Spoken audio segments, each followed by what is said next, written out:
बाबा, आज येताना बासुंदी घेऊन या ना. अगं, कालच आपण आईचा वाढदिवस होता म्हणून आणली होती ना. ऐकलं, गोकुळची बासुंदी पुन्हा खावीशी वाटतेय. खरं सांगू, मलाही खावीशी वाटतेय. पुन्हा पुन्हा खावीशी वाटणारी गोकुळ बासुंदी. प्रवाशांना मोबाईल चार्ज करण्याची सुविधा मिळावी या उद्देशानं कुडाळ बस स्थानकात आमदार निलेश राणे यांच्या हस्ते मोबाईल चार्जिंग स्टेशनचे लोकार्पण करण्यात आलं. नगरसेवक अभिषेक गावडे आणि विलास कुडाळकर यांच्या वतीनं हे चार्जिंग स्टेशन बसवण्यात आलंय. प्रवासादरम्यान मोबाईल चार्ज करणं अनेकदा शक्य होत नाही आणि चार्जिंग पॉइंट शोधण्यात प्रवाशांचा वेळ वाया जातो. ही समस्या लक्षात घेऊन अभिषेक गावडे आणि विलास कुडाळकर यांनी पुढाकार घेऊन बसस्थानकात हे मोबाईल चार्जिंग स्टेशन बसवलंय. त्यांच्या या उपक्रमाचं आमदार निलेश राणे यांनी कौतुक केलंय.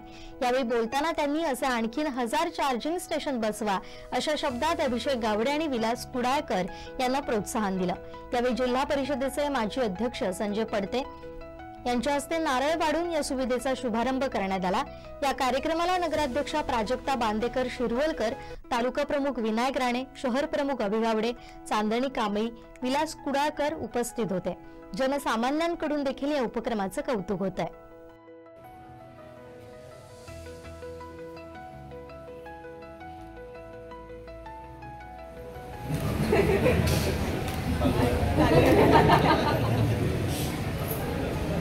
खूप अभिनंदन अभिगावडे आणि विलास कुडाळकर यांचं, आणि आभार सुद्धा.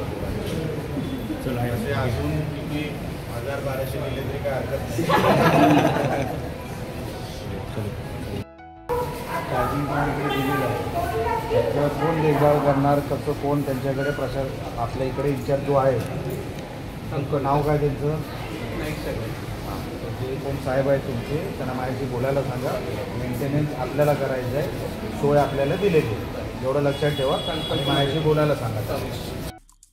आमचे दिवसभरातले सर्व अपडेट्स, ताज्या घडामोडी आणि थेट लाईव्ह पाहण्यासाठी सबस्क्राईब करा, लाईक करा कोकणचं नंबर 1 महा चॅनल कोकण 7 लाईव्हचं YouTube चॅनल.